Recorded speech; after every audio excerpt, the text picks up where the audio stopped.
today.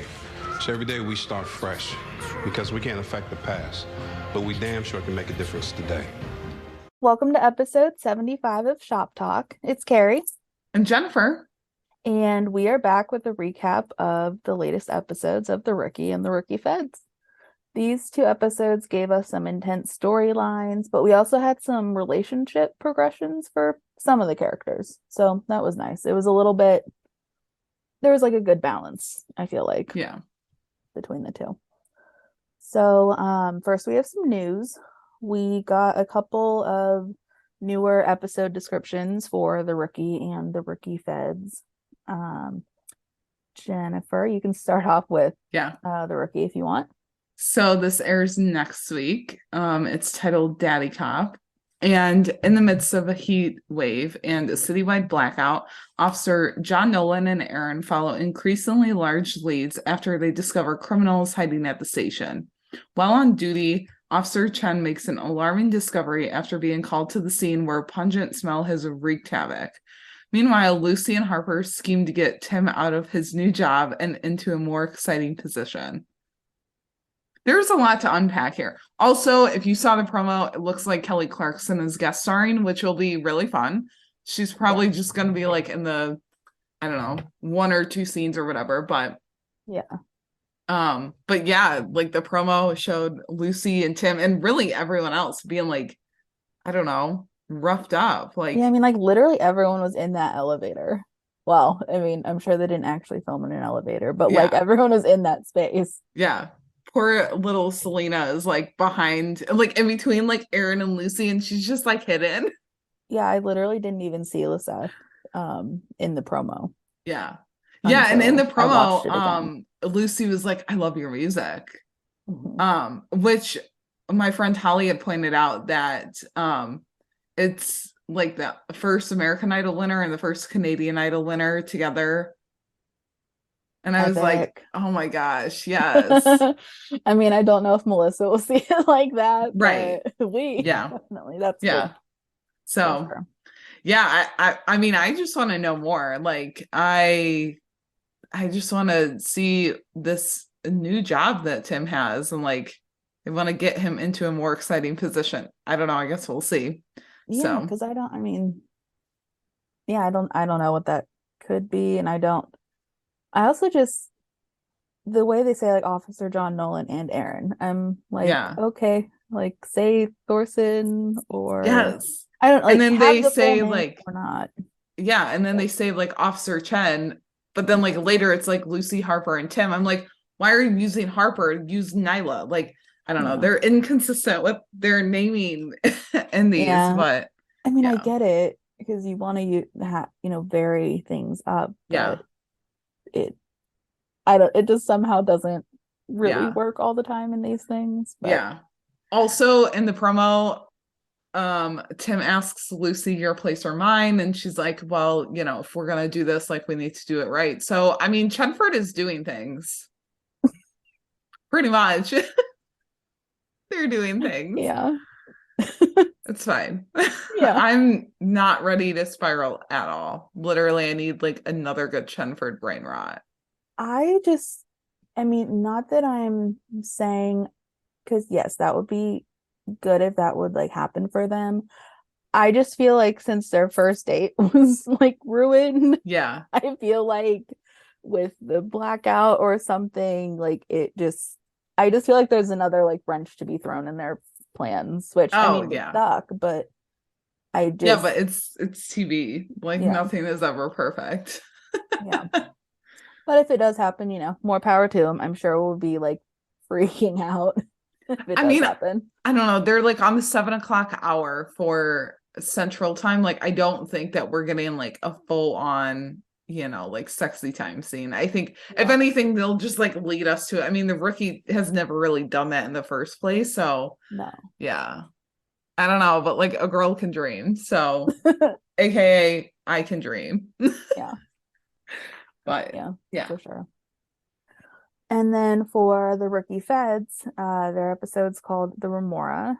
When Brendon and Antoinette's first date becomes an undercover operation, they embrace their new roles and make the most of the adventure. Meanwhile, Simone and Laura help Carter boost his dating game, and Simone's daughter makes a surprise visit with her new boyfriend. And Jordana Brewster and Donna Mills are guest starring. And Jordana Brewster wasn't even like announced. Like we just saw it in the promo photos. Yes. This episode is going to be like a true crime version of The Rookie, right? Like that's kind of what it made it seem like. Well, that one's out for blood. That one. Oh yeah. Yeah. That one will be next week, is the true crime. Yeah. One. So then the Remora airs on the 25th, whatever that Tuesday is, 24th. Yeah. Okay. Cool. Yeah, that'll be interesting to see. So yeah, because we've gotten photos for Out for Blood, like for Feds. Don't think we've gotten them for The Rookie. No, I feel like they've been late as of recently with photos. Yeah. Yeah. So like we had said before, Donna Mills is guest starring in the January 24th episode of Feds. And Variety dropped the news yesterday, and she'll play Layla Loughlin. Or wait, no, she's guest starring in next week's episode. I'm like all over the place with dates. Yeah. Yeah, because she's guest starring. She's going to play Layla Loughlin, a famous cosmetics maven who had quote unquote humble beginnings and began as a single mom who made her way by developing skincare products in her kitchen. So I don't know. In the article, it was kind of explained how she's like kind of tied in there with Brendon. So it'll be interesting to see how that goes. I don't really know her from anything, but Variety had shared that like she's been in Gunsmoke, General Hospital, Melrose Place, The Good Life. Yeah, she was just kind of drawing a blank for me, but I was like, I'm sure that it'll be great. So yeah, I haven't recognized her, but I'm interested to see, like you said, how it ties into the true crime of it all. So seeing Brendon in like his full like vampire with like the hair, like he already has his hair like slicked back, but it was like very slicked back. I was like, listen, I'm here for this. Like, bring it on next Tuesday. Like, wearing the red contacts, I'm sure was fun. I don't know if I could do that because I can't even wear regular contacts. No. I don't know how people wear colored ones. Yeah. I mean, I've never tried contacts, but just the thought of it like freaks me out. So yeah, no. But that's cool. It'll just be fun to see Kevin like in that vampire mode. Yeah. Yeah, he'll be playing a character within a character. Yeah, for a show within a show. Yes. Yeah. Wow. And then we have the documentary. Some big brain thoughts that we just came up with. Yeah, the documentary is about the show within the show. Yeah. Okay, but like we saw that Brendon and Simone are going to be partnered up like for interviewing. Yeah. Listen, I need Brenton partnered up at least once. Please. I know I was kind of hoping for it, but then at the same time though, because I feel like Simone is kind of gonna embarrass him with, oh well, he was on, this show. Remember this show? Like she's just gonna keep bringing it up, I feel like. But I also feel like I really need Simone and Carter to be partnered up for like interviewing on the true crime. Yeah. Because he would I could see it being a lot like Tim and Lucy, where she's like, Simone's all into this and Carter's like, this is so dumb. Like this is so dumb and you're ridiculous. Yeah. Of course, I could also see it if, so say you have Simone and Brendon.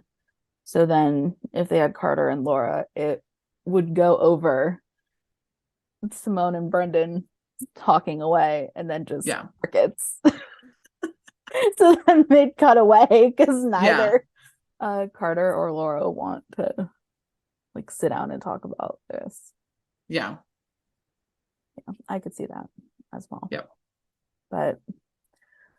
And as always, Eric and Rosalind have their podcast. He said Ed Hill. If you haven't listened to it, you definitely should. as we say, like all the time, it's just really good. And Rosalind hinted that she wants to do something like a sort of event for the podcast. So Yeah. that would be cool to just Yeah. see if that all can come together. Dude, I would be there in a heartbeat. I Yeah. would. Mhm. Their episode this week was hilarious. Yeah. I was like cracking up listening to it. Yeah. Well, it's cool because like they have that new producing deal with Fox, and then like Mhm. Rosalind's Fantasy Island show is back on Fox for Yeah. season 2 right now. So they're just living their best lives. They are. Yeah. So, Yeah. good for Like them. at one point she plugged Fantasy Island and then he was like, oh God, or whatever. And so then it was his turn and he was like, and while we're on the topic of shows, like, you know, thanks for all the love on season 5 of The Rookie. And she just kind of like gave it right back to him with like, not disgust, but just like, oh my gosh, like rolling her eyes or whatever. So it was funny. Yeah. Mhm. Yeah.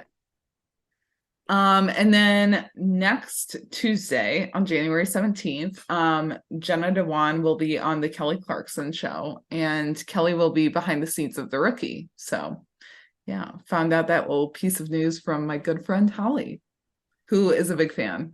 She cannot wait for next week. So yeah. It'll be fun for sure. With that, we Right. should probably just get into the episode. There was a lot, so Yeah, yeah. for both the Rookie and Feds, definitely. Yeah. So we'll start off with the Rookie, and we're gonna start off with the missing boy and the gang war that happens. I love that Angela's brother was back because I don't think anyone knew it until maybe a couple hours before. Some people were tweeting about it that he was Really? coming back. Yeah. Mm-hmm. Yeah, I didn't know until like he came onto the screen. The thing that I like about The Rookie being on Tuesdays, maybe it's just because of me, but like I'm at work until 5 o'clock. So like if there are spoilers dropped, like I just don't see them. I don't have a problem with Yeah. not going on Twitter. Mhm. So that's like Same. one of the good things about The Rookie and Feds being on Tuesdays is like I Mhm. lose all potential getting spoilers. So Yeah. Yeah, so we had Angela's brother, Father D, as everyone likes to call him. He had dropped by to ask her and Nyla to look into the disappearance of a boy named Mateo, who he knows is trying to get out of the gang life, but obviously if he's not around, he doesn't know what happened to him. He just wants them to look into it. And so Angela and Nyla use Mateo's phone to kind of track his whereabouts, like where his last known was. And that's how they found the warehouse that they start to search, and they're joined by John and Selena at this point, and they call his phone and it starts ringing in a wall where newly placed plaster is. And so after John breaks it down a little bit and Nyla and they kind of pull away the debris, they discover not only Mateo, but 3 other members of a crew that were in the wall, basically. And they're suspecting that it's a guy named Quinlan, like it's from his crew, but they assume that these killings are the work of a rival gang leader named Moses. So Angela and Nyla go talk to him while John and Selena are going to talk to Quinlan. And while John and Selena are talking to him, they slowly but surely start to realize that he's already set something in motion, because he was not happy, but once he finally did start talking to it, like he was just all smiles and very much like because he already knew what was going to happen and they couldn't really do anything to stop it. Mhm. The retaliation hit anyway. But John does radio to warn Nyla and Angela, like literally just seconds before shots ring out while they're talking to Moses in his shop. Because he was so surprised that surprised, quote unquote, that they were there. But it turns out that he ended up escaping out the back, like when the shots were being fired. And thankfully, Nyla and Angela are not harmed in that. But a couple of the other gang members are dead on the scene. So it's it is a war. And so they obviously like want to stop it. And so when Angela's brother comes back with the tip from one of Mateo's friends, he's like, there's this shipment apparently coming in. So then he thinks that Nyla and Angela should go check it out. And Damien said that the tipster told him that Quinlan was the one that told him about it. So basically the LAPD could take out Moses for him so he wouldn't lose any more of his guys. So it's kind of like LAPD's going to do the dirty work for him in a way. And so I just love how Gray was like, well, yeah, that is basically what we're going to do. Yeah. Because I mean, regardless of the reasoning, they want to get the drugs off before they hit the streets. Yeah. So they go in, and when Nyla and Angela show up, and then Tim and Aaron are assisting. When they show up, Quinlan's guys are there, and they end up taking shots at them. Like they had already apprehended the other couple from Moses from his side. And then there's shots, and I'm like, really? They can't just have like one clean arrest on the show today? I know. Like that was not the theme of the episode. It was just messy all around. Yeah. And at least for the storyline. Because like the end, there was a little bit of a clean arrest. Yeah. Yeah. And so I mean, I liked that Angela she asked the question aloud of like, well, why would he give us a tip only to be the same people taking us out right now? Like, obviously something's not adding up. So they interview Ricky, who was the boy that gave him the tip earlier.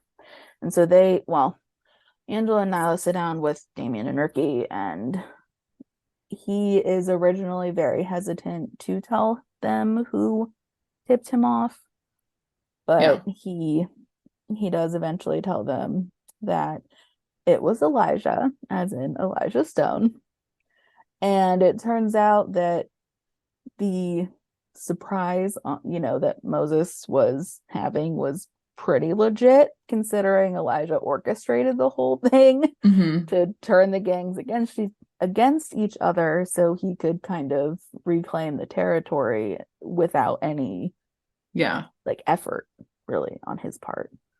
And it just, I don't know, like not like in a ha funny way, but it just cracks me up that they brought Brendon in for like this 5 seconds of a scene just so they could do like the walk, and then he's just gonna get into the car. And I was like, I can appreciate the effort, but I just I don't understand. Like, or are they setting him up to come back more? That's true. Well, because at the end, because Angela, understandably was like, well, shoot, I gotta warn Wesley, because they thought that they were finally rid of Elijah. Once Wesley had apologized to him for crying out loud, he was like, okay, he got his apology, he's gonna just go away now. But that didn't happen. Or well, it's assumed that it might not happen if we I also wonder how Elijah knew to mess with those two gangs, because like, did he have the goal to get back into Wesley and Angela's kind of like lives and like mess with them more? Or was it just like he solely got lucky and doesn't even know? I don't know. I mean, I feel like he'd be smart enough to kind of know that because in the beginning of the episode, I think it was Nyla maybe had like mentioned that they were like the up and coming gangs that were just taking control of what was left of Elijah's work. And so I feel like Elijah's just like, no one's gonna like take credit for what he'd built already, even though it was drugs and other terrible things. You know, he wanted to have control back, I think. And so, but you know, he didn't want to put in any work to actually be the one to take people out. So he just had other people do it for him. So I don't know. I don't know how. I wasn't expecting to see him, that's for sure. No. Because I literally thought like Moses was just like playing them the whole time. It was like, nope, he really did it. And like he was, you know, the one that was like behind everything. But nope, not him, not Quinlan. It was Elijah. There was a lot going on in this episode, and I almost like couldn't follow along with this case. And I don't know if it's because it just seemed like a lot, or if it's because there truly was a lot going on in this episode. I mean, there was, I think, because at least for like Tim and Aaron, they really had like that call, and then the call on the baseball diamond. And that was kind of their two like calls. And so then they assisted Nyla and Angela with the other thing. And then I feel like then you had John and Selena assisting them earlier, but then John and Selena also had their own kind of, you know, personal off to the side things to deal with. So I just feel like there were just little. Everyone was kind of like roped in to things. Yeah. So that's kind of well, wraps up, although might leave it open-ended for Elijah to come back. I don't know. For that storyline. And next we're going to talk about Baseball Tim. Because how could we not? Yeah, of course. And Jenny. And a little bit of Bradson and obviously Chenford, because you guys already know when do we not talk about them? We live, laugh, love, breathe Chenford on this podcast. Pretty much. Yeah. I just thought it was fun though that we got to see the like full scene of the sneak peek. Yeah. Because I didn't realize that there was a little bit of the conversation that they didn't show. Yeah. In the sneak peek. When John, Tim, and Lucy are in the break room, and I'm assuming Tim was complaining about the coffee machine because he couldn't figure out how to work the new one. So he like misses the old one, even though the old one was disgusting. He was also just standing there looking like so sad, like a sad puppy dog. Yeah. And also just like annoyed. Like, why do we need this brand new machine? Yeah, the man just wanted his coffee. And so Lucy helps him out with that. And it was just like funny, like she gave John like a power bar or something so he would like eat something. I'm like, oh, she's just like taking care of everybody. Like it was just so like cute. Very Lucy to do that though, thinking of everyone else. And so they're all kind of talking, which honestly I kind of want more of this trio, if only so Nolan can like, I just want the light bulb moment for him, really. I do, just because it would just be, I feel like, hilarious. Yeah. For him. I feel like everyone kind of, at least for this season, everyone kind of plays along with his obliviousness too. Because like that's not really a word, but we're gonna just go with it. Yeah. Because I mean, we even saw Selena kind of go along with it today, or with this episode. Yeah. Yeah. It's so good. I mean, we call John oblivious. He is kind of. So just a little bit.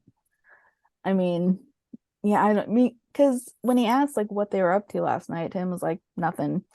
And then Lucy went to the art exhibit, and obviously Lucy being Lucy was very prepared and read the pamphlet cover to cover. So, if John had asked her another question about it, she would have been able to answer. And she's looking at Tim and says, "You had all morning to come up with a cover story, and that's what you came up with." And I just thought it was kind of funny because Tim's usually not one to be caught off guard, but I feel like he just thought that nothing would suffice for Nolan. Because but they don't wasn't really talk that much anyway. wasn't he caught off guard last episode too when That's someone true. like came He up to was. him? I Yeah. feel like maybe it's just like because he is a sergeant, he really doesn't want to be like, I don't know, Questioned. figured out with this. But if anyone's going to be the one that outs them, I feel like it's going to be him because he just completely like freezes and short circuits the minute like anyone comes up to them. Yeah. So probably. But Lucy also asked him for tips about the Citizens Academy, and he was basically like, well, if there are any screenwriters in there, do not give out your card. Don't say anything, don't talk to them, like nothing. Not a thing. And then obviously we got the flirty moment for Chenford in the sneak peek. So, nothing sounded perfect, which it does. I kind of wish we would have been able to see them do nothing, but it's fine. We get but we got like so much better. I know, that's true. I mean, listen, either one would have been great. It would have been them together, but like, I don't know. I'm kind of digging the baseball. Yeah, no, it was good. It was good. Yeah. And so next, Tim and Aaron obviously are writing together, and they were talking in the shop briefly about, Aaron giving social media ideas to Gray, and we saw this in a different sneak peek of Jenny calling him because there's a fight at Tyler's baseball practice between his coach and a parent. And when they arrive, the woman's yelling at the coach because he won't bench the one kid and put hers in as the pitcher. And she goes as far as to punch the coach in the face. So she's getting bracelets put on her, and the coach quits. So Tyler's team doesn't have a coach right now. And God bless Aaron. He's just the number one Chenford like ship captain right now, because he's just like, what about Tim? And I don't know Eric and his one-liners, because he's just like, what about Tim? Like he said it in the third, in like such a matter-of-fact way or whatever. Yeah, it's just like third person. Well, it's first person, but if you're referring to yourself, I guess. We love and ship. We love and stan Aaron Thorsen on this podcast too. Yeah. So it was just great because, of course, how could Tim say no? It's for his sister and for his nephew. So of course he's going to coach. And Aaron just continues to do the absolute most because he all but runs up to the desk that Lucy's at later and, guess who's going to coach Little League? And she's like, who? Because she's in the middle of something. And he's just like, Tim. And she's like, really? And I literally cackled when he like ran up to her desk. I literally cackled. It was so funny. I mean, but then, she's all excited and even is like, can I watch? Like and obviously she makes good on that because she does go to watch their next practice. Like any proud girlfriend would. And Tim is being overly cautious though with the players, and Jenny had explained to Lucy that their dad coached Tim's little league team for all of like 3 days, and he has literal scars to prove it. And I was like, oh, poor Tim. Like, I don't like that. No. For him. Yeah. I mean, so no wonder he doesn't want to be harsh in any way with the kids. But Lucy knows that they still need structure, which I appreciated. Yeah. So. It was, I liked seeing Lucy kind of be like, this is weird. Like, why is Tim being so nice? Like, he wasn't even that nice to her on her first day. And like, No. he's being nice to all these kids, but also Yeah. like they're kids. So Mhm. yeah. It was Yeah. good though. I love that we got baseball Tim, and in season Mhm. 2 we had football Tim. Yes. We're winning here. We are winning. Yes. Gotta love it. And I don't know, it was just fun because they kind of switched dynamics a little bit, you know, Mhm. because Lucy wasn't, you know, like tough TO in a Yeah. way, but just, you know, she just knew that they needed some kind of structure because the kids were all over the place. No one could catch a ball. People were sitting down in the outfield. No one was covering a base. Like just Yeah. nothing was going right in a practice at all. It was like Lucy like knew exactly what to do. I know, I was so Like, impressed. I was like, you go, Lucy, you I was know like, all have the you played terms. softball or something? Like, you really know like how to command it, but Yeah. I was like, how also much I'm you want here to for bet it. she like studied up though? I Yeah. mean, like as Oh because yeah. obviously Tim would, you know, once she found out, she's like, oh, okay. Like if Yeah. I'm gonna go and watch this, I want to be prepared. Yeah, Lucy definitely did her homework before. I mean, it's such a Lucy Chen thing. So Yeah. I mean, maybe so. Maybe she was a sporty kid, although I just kind of feel like, I don't see it. well, I don't know, because I don't know how her parents would have been able to take her anywhere if her parents were never really, you know, interested in her life all that much when she was growing up Carpool, and but stuff. I Yeah, don't that's true. I don't see Lucy being That's like the fair. sporty kid. I see her being on like in the math club and like chess club and stuff. Or I like don't know why, debate, but I do. Or science debate. club, I don't know. I could see But debate for her too. yeah. But yeah, other clubs like that, definitely. But anyway, regardless, she knows what she's talking about and she just kind of takes the lead and she takes it upon herself to be, well, she introduces herself as Tim's friend, but she's kind of just like the assistant coach in a way. Yeah. And sets the team up into some catching drills. And, you know, she tells them to step off with their opposite foot to make sure they have a firm grip on the ball before they release it. And just like all the while she's saying these things, Tim's just looking at her with hard eyes. And Yeah. I was like, oh, that's so nice. So I missed all of the dialogue that she was saying, but I caught the hard eyes. I missed it all because I was just like, wait, I'm like actually watching Chenford like on the baseball field coaching kids.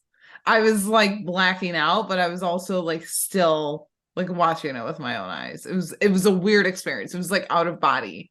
So I was so excited just because, oh my yeah. gosh, I was living for baseball. It's the only sport I ever watch on like TV, Yeah. and because I played softball for many, many years, and so I was just like, wow, we're actually getting terminology and the uniforms, and oh my gosh, I was so Yeah. excited. Oh, so yeah, that was good. And towards the end, well, it magically becomes evening in the rookie world. I really didn't think their practice was going to go that long. Of course, they did need a lot of work though, if no one could catch a ball in a And glove. they were all So sitting down in the outfield or whatever. yeah, I kid you not though, like that happened. Because I mean, games could go on and take Yeah. extra innings, and so you could literally just, and if no one would hit, then nothing's going to come out to the outfield Right. anyway. So I can't tell you the amount of times I saw other people like would sit down or just kind of be like in a chill pose as opposed Yeah. to a ready stance. Yeah, especially when So you were like younger too playing. Because I remember like when I was younger, it was like, well, no one's gonna hit out in the outfield. One, because we don't have that much like momentum behind us, and two, like we're 6, like we're not gonna do that. yeah. So I remember them like moving us all in, but yeah, Uh-huh. I don't know. I mean, I'm sure that there were people that like sat down on my like baseball and t-ball teams, but I can't remember. My dad was the coach, so I couldn't like be the one that did all. Oh, yeah. I was gonna say, yeah, my dad helped out with my t-ball team, I think. Yeah. Yeah. Hmm. Now, softball, when I was playing, I vividly remember running the bases and like there was a ground ball that was hit and it like went through shortstop or whatever, and I had to like jump over it to like keep running. I vividly the remember pace that, up. but yeah. Yeah, I can remember. I mean, there are lots of things I can kind of just remember in pieces. I mean, there was one time we played in the rain, like it was pouring down rain, and people were, going into slide over home to, make sure you got it, and literally slid off the base because Oh my it gosh. was so rainy and muddy and just ridiculous. It was so insane. You guys were playing on the dirt field then? Yeah. When that happened. Okay. Yeah. Yeah, we had I mean, dirt mound, fields. dirt mound, we had some, it was grass. It just was badly, not taken care of grass Yeah. in the outfield. So yeah, we played on grass, I think up until like middle school, maybe high school, like for rec leagues, and then we played on like the dirt fields. Yeah. But I don't know, good times. Yeah, it got all the brought me trophies back. and pictures still, and I'm like, childhood memories. Yeah, I don't know if I want to relive those. What a time. So but so towards the end of the evening, they're kind of packing everything up, and Jenny, of course, has to comment how Lucy and Tim work so well together. It's, easy to see why. And they do Wonder their why. whole, oh, gee, well, it's because we spend so much time together on the job. Like they just go right into it. Well, Lucy more so just has that at the ready. Which I truly wish that like the rest of the like officers were there to watch them, not just Angela and Nyla. Like I really do. Yeah. Especially Aaron. Like Aaron needed to be there, needed to be the third coach. Like just to see like his work exactly, like the result of it by suggesting that Tim coach. Yeah. I thought it was kind of not funny, but just interesting how it was pretty much word for word what she had said to Chris, I want to say, after the double date in season 4, that they have a shorthand because they're on the, they spend so much time together on the job. So I feel like that's one of her go-to sentences that she has kind of tucked into the back of her mind if she needs to use it. Maybe.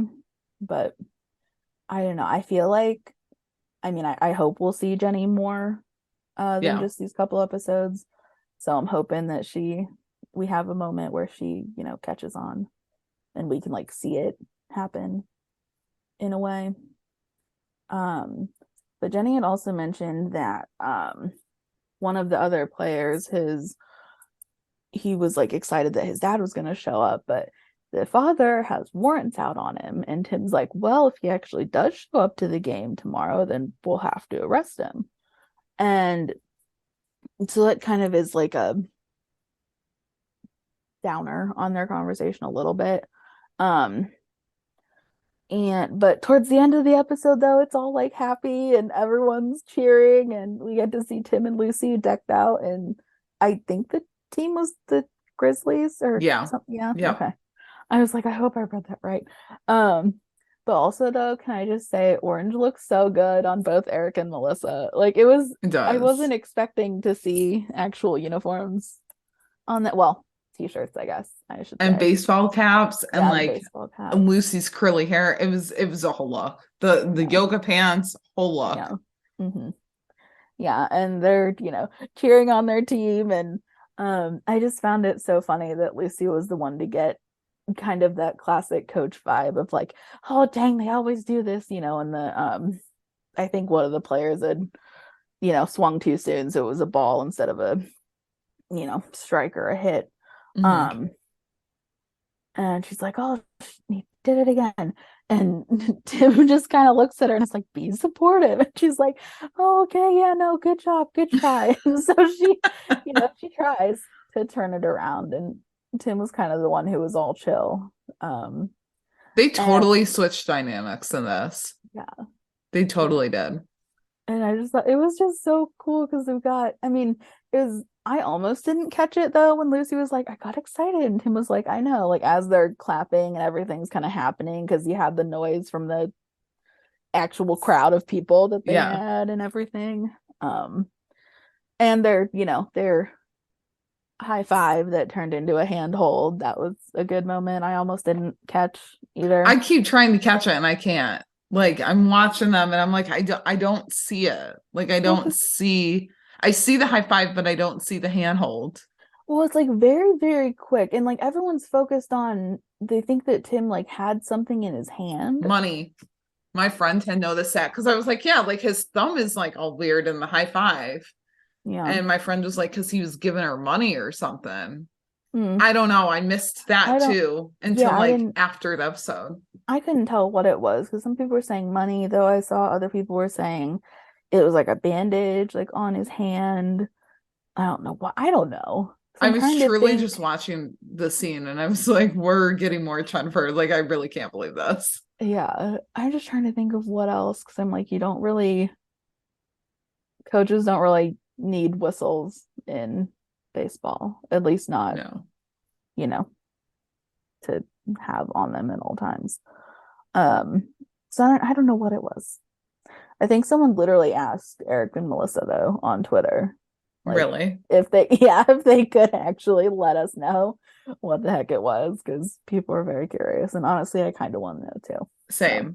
I mean, I'm honestly just wondering where our invite was for that scene to be extras. Like, I would have been a background actor. I mean, I would have probably not paid attention to the baseball game, but I would have definitely paid attention to the coaches.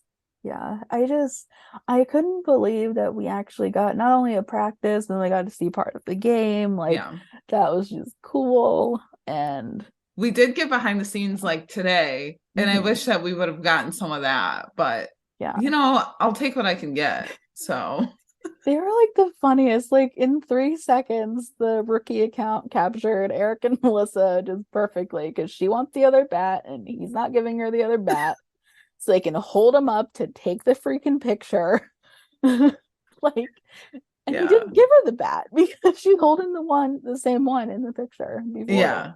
And Liseth came through for us yesterday and shared a picture of them just hanging out on the field after. I was like, we needed all of this. Like, what the heck? Mm-hmm. Yeah. I mean, it's better that we got it than to not have it at all. But yes, right. I would have liked to see at least just they could have, dropped one of the photos and just with the eyes emoji or something. Yes.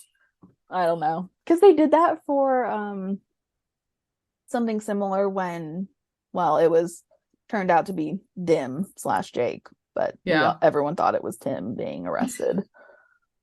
Oh my God, I'll never forget that day. We were all like Tim with tattoos, Tim in plaid, Tim in a graphic t-shirt. Oh my gosh. Tim with his hair slicked back. Like, we were just all so confused. And I think that's what the caption was like, you guys are confused, like us too. Yeah. And I'm pretty sure they had the little shifty eyes emoji. But anyway. Yeah, so they're just the cutest people ever, and we will just be living in what do people Chenford land? Is that what people are saying now? I think that's the thing that's on Twitter. I don't Chenford know. land. Yeah, we'll be living there. That's our new address. That's where you can find us. Yeah. But I mean, it's just nice though, because Jenny's there too, cheering them on in the stands. And I mean, even though Angela and Nyla do show up on official police business to, babysit the boy's dad, they do let him finish watching his son's baseball game. So that was nice. I feel like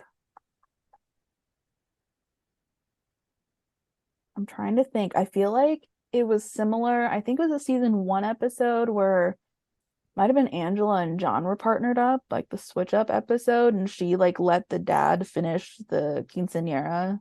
Yes. With his daughter. Yeah. Yeah. That's just what it kind of reminded me of. So they have, they have hearts. And that one, it was because she knew what it was like for a quinceañera and how important it was for the girls' dad to be there. Yeah. And I think they knew that this time, they could both relate to it just because they've got kids and I mean, especially parents. Nyla, like Lila's a little bit older, so Yeah, it was sweet. definitely. Yeah. I was completely thinking that the dad was for the next storyline, like he was that abusive dad. Oh my Yeah. God. And other people Oh were my too, because God. I tweeted it Really? out Oh and my people gosh, were I like, didn't he realize could that. be. It was Oh like they man. never said I like that guess, he was yeah. locked up or anything. I guess I didn't put it together. Because he had priors for That's true. assault, Yeah, assault and and attempted murder. the wife had taken the kid away Yeah. and filled him with lies or whatever. But Yeah. then, I don't know. I was like, it could very well be him. So Crazy. yeah, That'd be I was like some kind of Lifetime disappointed shit. when it wasn't, because I was like, that would have been like full circle. But I was also like, you know what? It's good that it wasn't. So Yeah. hmm Yeah. And so the next storyline was why they had the viewer discretion uh advised for mature content, which I mean, it it just wasn't what I thought, but I'm glad that they put the resources yeah, on there that they did. So, it wasn't as graphic as I thought it could be. mhm. But yeah, no, I'm definitely glad that they put the trigger warnings and stuff up. So Yeah, definitely wish we would appreciated have had it. that for a few other episodes and a few other shows, but whatever. The season 5 Yeah. premiere would have been nice, for crying out loud. That was Yeah. way more graphic. Mm-hmm. My goodness. Yeah. But I mean, I I get wonder it. if they didn't, I don't I know. wonder if they did that this time because they knew of, like, not the backlash, but like the outcry from it. Maybe. I mean, I feel like it is just a tough topic to Hmm. put into, like, to fictionalize in a Yeah. way, at least on this show, because they haven't really done it before. Although it kind of reminded me of the pilot episode in a way. Don't know if you remember it that far back. The one guy that literally got killed because his wife or girlfriend or whatever ended up stabbing him, and Talion and John had gone there Yes. earlier, Yeah. and they just really couldn't think that a woman could be beating up a man Yeah. of that size or caliber. And I was just like, that's kind of what it reminded me of, in a Hmm. way, in a similar vein. um but yeah, I don't know. But yeah, so this is the domestic violence storyline that we had. It's it starts in Lucy's it's Citizens Academy, right? Yeah, that's what it is. Yeah. The group, and there's a young woman there named Kira who asks a couple of questions about domestic violence. Like, she wants to know what happens when the police are called and where a victim could go if they didn't have anywhere else to stay. And so after answering her questions, Lucy kind of comes up during a break and tries to talk to her. And Kira mentions how her boyfriend Oliver likes for her to look a certain way. But then she kind of backtracks and is like, oh, well, he's just looking out for me. That's why he, makes remarks like that. Lucy, being Lucy, is still skeptical. So she runs a check on Oliver to find out that his ex-wife, Lisa, has a restraining order on him for domestic violence. And so she tries to talk to Kira later and asks, if she feels safe with him. And she says sometimes, but not all the time. And so that's what leads Lucy to help her get put into a shelter for the night anyway, just for now, just so she can have some time apart, because that might do them some good, because she wasn't in the space to completely leave the situation at this point, but she kind of figured, okay, yeah, maybe so. And so that's why at the baseball field, with Tim and Jenny, she gets a call from the shelter saying that Kira was asking about Lisa and the kids, and when they didn't give her the information, she was like, okay, I'm just gonna leave. And so that's why Lucy had to go. And I thought it was nice that Tim was like, do you need me to go with you? And she's like, no, I'm good, I got it.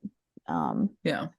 Because it wasn't so much like he obviously she could handle it, but just, he was just, wanting to make sure she was safe still. So I just thought that was nice.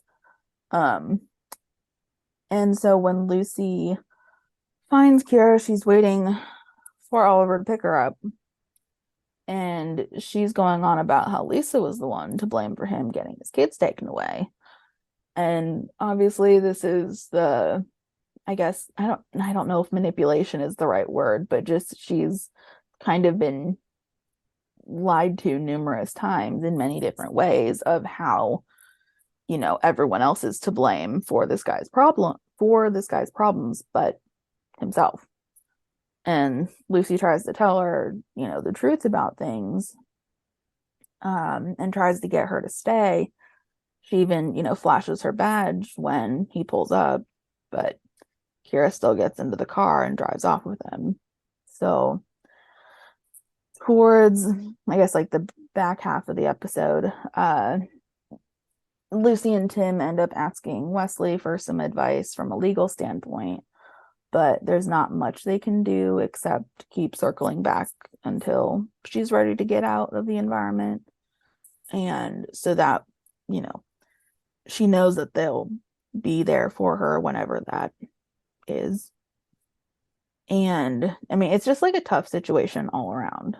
Like I had said earlier, it just, because I feel like a lot of people like place or have judgments of people in these situations, and it's like it's not a one size fits all solution for these things. That's why there are so many options and so many safe spaces and so many hotlines and all these things for people in these situations. So I don't know, I just thought that was good. Like they didn't like paint it just one way. It was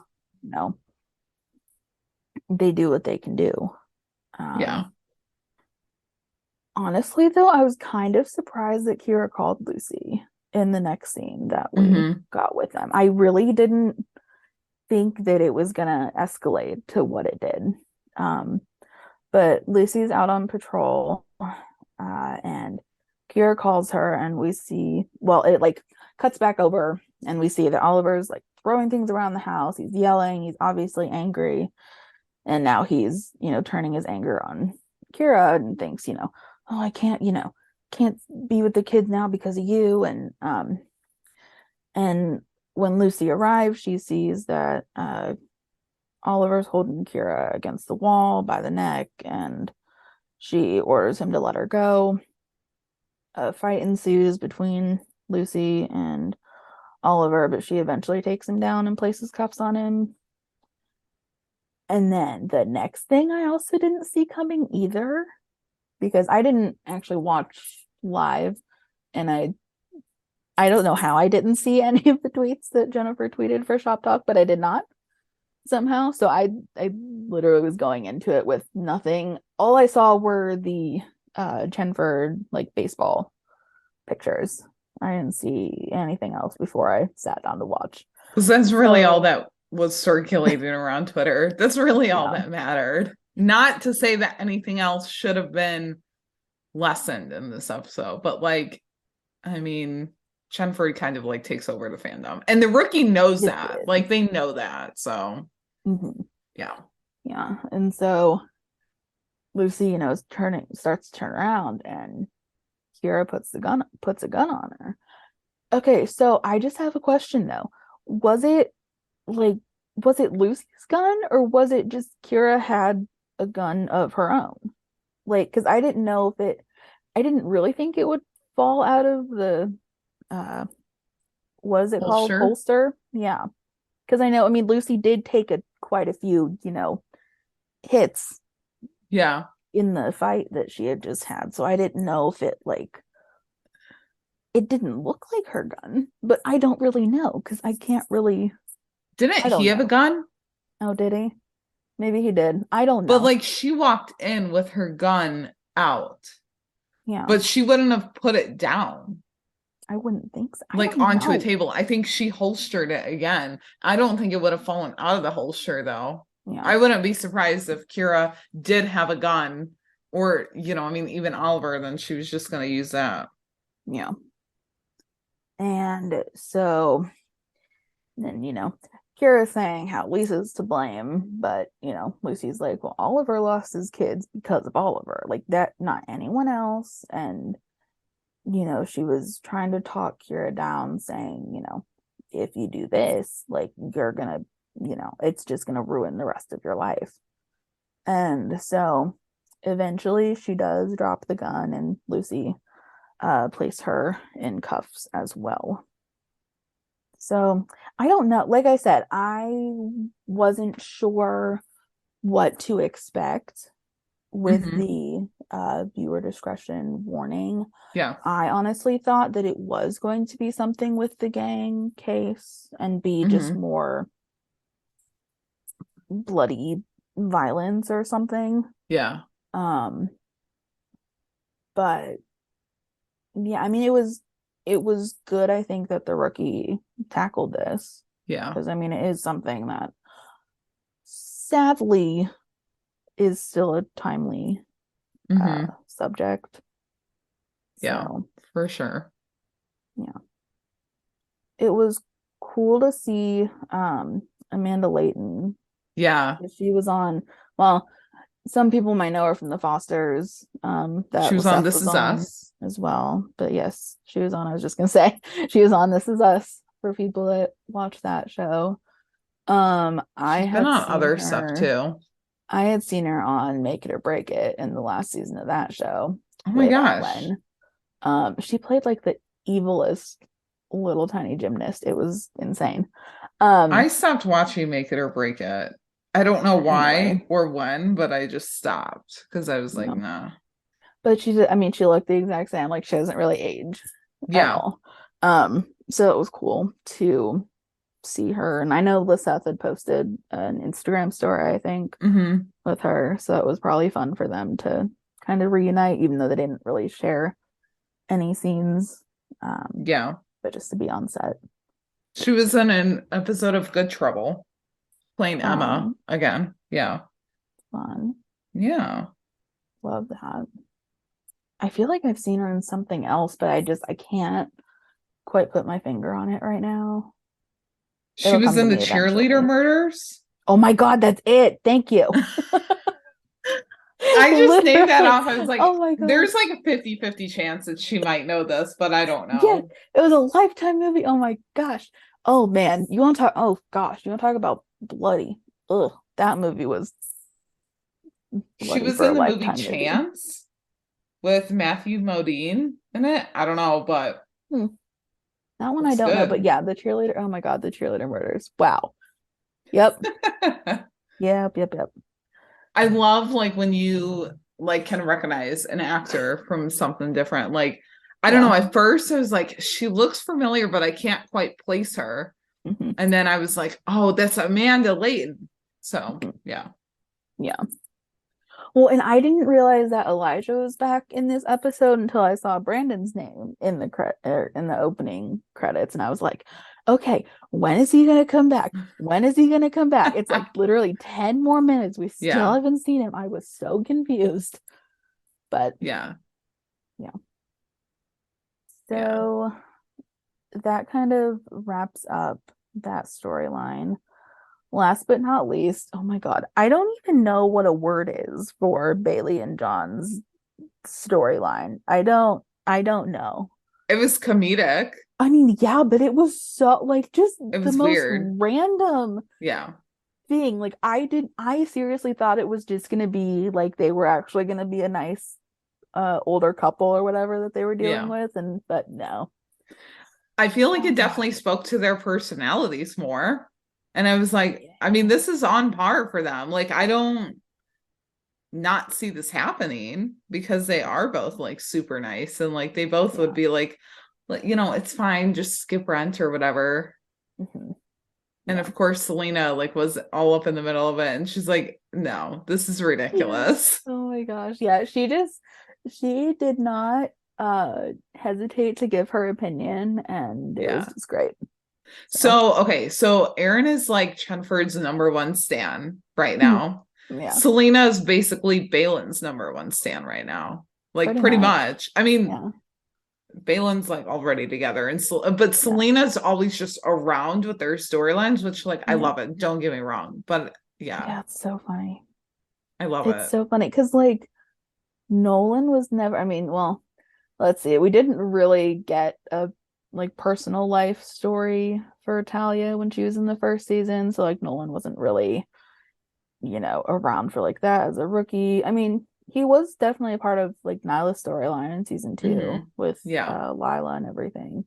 Mm-hmm. So I feel like maybe it's just kind of, they're flipping the script in a way because, now John has Yeah. a rookie. So I just love it though. I mean, it just yeah. means that we get more Selena time, Hmm. which I knew that we would anyway with her being John's rookie, like, Hmm. started the show there. So, Yeah. yeah. Hmm. Yeah. So Bailey and John are enjoying the morning at his house, and he's mentioning how, there's been quite a few offers to sell this place. And Bailey kind of sits down next to him and is like, well, maybe I should sell mine. But, she has tenants, a sweeter older couple. But after a little bit of prying from John, she finally is like, well, they're way behind on rent, like 6 months worth. And I love how John told her, you're too nice. Maybe I should have a talk with him. And I was like, dude, I get it. You're a cop now, but he's just, You're he just also too wants to nice. help. Yeah, Yeah. he's too nice. He's too helpful, not gullible, but just, I mean, Oblivious. yeah, just, yeah, Yeah. yeah, it's a good word. Um, and so he asked if, he can talk with them, and Bailey's like, sure. So he and Selena drop by and meet the couple, who insists things have been slow for them. They'll get the money to him by Wednesday. Although they do have to take off a couple $100 because of the repairs that have to be done. And John, John just doesn't waste a second. He tells them that he's also a contractor, so they should send him the list of repairs that they need done. He'll see what he can do. Selena's stance about Balin being too nice to be landlords is still correct, because I mean, he doesn't even really, I mean, he kind of blinks a little bit when they text him the list and he sees that it's hundreds upon hundreds of repairs that they Yeah. want done, but still he is kind of, you know, thinking, yeah, this is ridiculous, but also there has to be, a way they can resolve this in a nice manner. Mm-hmm. So when he and Bailey go back over to the house to, try to figure out a solution, they find an adult film is being shot there. The couple rents out the home 4 times a week for that crew to film at $1,500 a day, so $6,000. Yet they can't pay Bailey's $4,000 a month rent. I don't think so. Well, and like why, like what they were using the house for now. Like it just oh no. Yeah. I just that it was random. I mean, but I mean, I guess it kind of, well, not makes sense. Nothing about Balin's storyline made sense to me in a Yeah. logical way, but it kind of goes with this couple's MO, I guess. Yeah. Because they had Wesley do a little bit of digging, and these two are essentially like, I wrote in here like bad serial renters because they've made countless landlords' lives like live in Yeah. hell because they grew mold in their last rental, and then they wanted to, charge the landlord for them to fix it. Like they were Yeah. like, we're not paying for this. You need to, we're gonna charge you to fix it. And Wesley tells John he can't really do much right now because it'll take up to 3 months before a court date can be set since they are now paying rent, or they're going to, like they are still renters. So there's a lot of back and forth. And I guess, I don't know. I mean, they want them gone now, though. They will do whatever they can to get them out. And so at the end of the episode, when John and Bailey returned to serve the eviction notice, and he posted on the door, and they, happen to walk in, and the whole house is empty.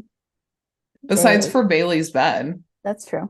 Yeah, besides her bed. Which, like, they should have just taken that too, because that's gross. I mean, Or, like, imagine all the burned it. stuff that they've done on that. Jesus. No, yeah. Just burn it. I hope she burns it. If she doesn't, I would be very grossed out. Yeah. So yeah, they cleaned out the whole place. They kind of essentially robbed her of everything.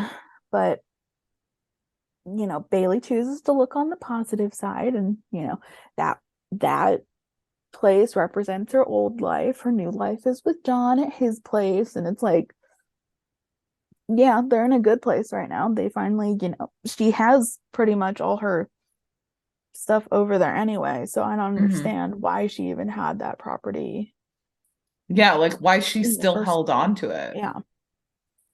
Yeah, but I kind of thought it was interesting though how she like brought up Jason. She was like, you think after Jason I would have learned? And but John was like, no, you trust people, and that's, it's admirable. So I thought that was nice because he's able to, like I said, they're just both able to see the positive in things.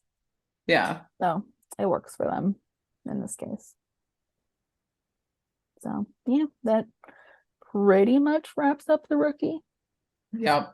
Don't know if we have any other thoughts aside from just screaming about Chenford, and no one's eardrums really need that. I mean, I could go on forever, but I won't, for the sake of time and the sake of everyone's sanity. Yeah. Mostly mine. But Fair. We did have some listener thoughts though, so we'll kind of get into those now. Sonia had said having the shows back to back hits different. The rookie lately feels like it's over before it starts, which is a testament to how lovable the characters are and how good the storylines are. The Lucy situation had my heart stopped. I agree. Having the shows back to back, it's so much better. So much better. Yeah. And especially like having the rookie at like 7 p.m. Like, I don't know. I mean, yeah, I would like if it was a little later, but honestly, it just makes me like, I don't know. I feel like I have more of a night, I guess. I can get stuff done after too, before. But yeah, so it's, I definitely like having them on back to back. And I feel like I don't know, like it gives me something to look forward to on a Tuesday versus like on a Sunday, I guess. I don't know, because Sundays, you're getting ready to go back to work or whatever. So, but yeah, the Lucy situation, I was just like, oh, like what's going on? Like I couldn't believe what was going on. And then when she had the gun pointed to her head, I was like, why are we doing this to her? And after we had like shot at Angela and Nyla, I was like, can we stop? Like, can we seriously stop with all the guns and like shooting at these women and like pointing the gun at her? No, like, I don't want this. So Ava had said, I love the rookies episode tonight. All the storylines were balanced and it wasn't a one-sided storyline. Also, everything about Chenford was amazing, and Lucy being a badass on her own and handling the Kira situation was awesome because she's always so nice. This episode is up in my top 5. Oh, cool. That's awesome. Love hearing that. Yeah, this episode was good. Like, there was a lot of like interesting, good, action-packed storylines. So Becky said, I'm hoping we're getting another Chenford kiss next week, or a hug, or just some form of contact that I can spiral over. Literally same. Like, I don't even know what I'm expecting at this point. I don't even think I really have like high expectations because I'm just Yeah, I like, don't. I truly never lose. So just bring it on. Yeah. I'm Yeah. just, I mean, because we're already so blessed, especially for us, since our other ship on the show that shall not be named is like dead right now. You So, mean both of the ships? okay, fine. You know Literally what? all of my Whatever. ships. All of my ships besides Whatever. Chenford this year, this season of TV, have all Yeah. disintegrated. Like, Chenford is the only thing keeping me going. Yeah. So, Yeah. In our yeah. TV lives, it's nice. I just feel like we're blessed already Yeah. because Chenford's in their canon era and Yeah. everything else is just like icing on the cake for me Yes. anyway. Yeah. But yeah, definitely everyone will be spiraling for sure. Yeah. Blessed Turtle said it was nice to get a small taste of how Chenford are gonna be as parents. Oh yeah, everyone was saying that they give off like Yeah. major, like parent vibes, or just, this is gonna be, Tim and Lucy cheering on their kids. And like, yeah, I guess I just don't, I mean, not that I don't see it, but just I'm not even thinking future Chenford. I'm just so caught up Yeah. in their dating. Oh my gosh. Like, Yeah. stop. I'm not That's where thinking we that are. yet. Solely because like other shows that like they get past that dating stage, it's Mhm. usually when like things start to go wrong. The rookie doesn't usually have that, but like you never know. And Yeah. yeah, so I'm just living in the honeymoon phase, I guess is what you Yeah. could call it for right now. Yeah. Yeah. But for sure, I mean, like, it does make sense. Just, I mean, it was just cute to see them cheering Mhm. everyone on. And yeah. Yeah. Blessed Turtle also said, nice to see Elijah finally making moves. It's definitely going to be a whole team effort to take him down this time, and I can't wait to see it. Honestly, same. I hate saying that because I know I shouldn't like a bad guy character, but just Brendon does it so well. Yeah. I can't. I mean, obviously, I'm definitely not rooting for Elijah. Like, I want him to be taken down, but Right. just bravo to Brendon every single week that he's on there. Yeah. Yeah, I don't know how he does it, but I also just love how they just continuously bring back villains. Like next week we have Oscar back. oh, right. Oh my gosh, yeah. And Bailey's like, if you so much put a scratch on him, I'm like, oh, Bailey. It was so funny though. Like, her threat was very vivid, and Yeah. even John was like, "Ooh, okay." And then Like, Oscar's just like looking at her like, okay, like yeah. what about it? Like, Mhm. Yeah. yeah. So Oh, Chrissy said, love that they've made this transition into dating without losing the true essence of Chenford and keeping Lucy just as badass as she's always been.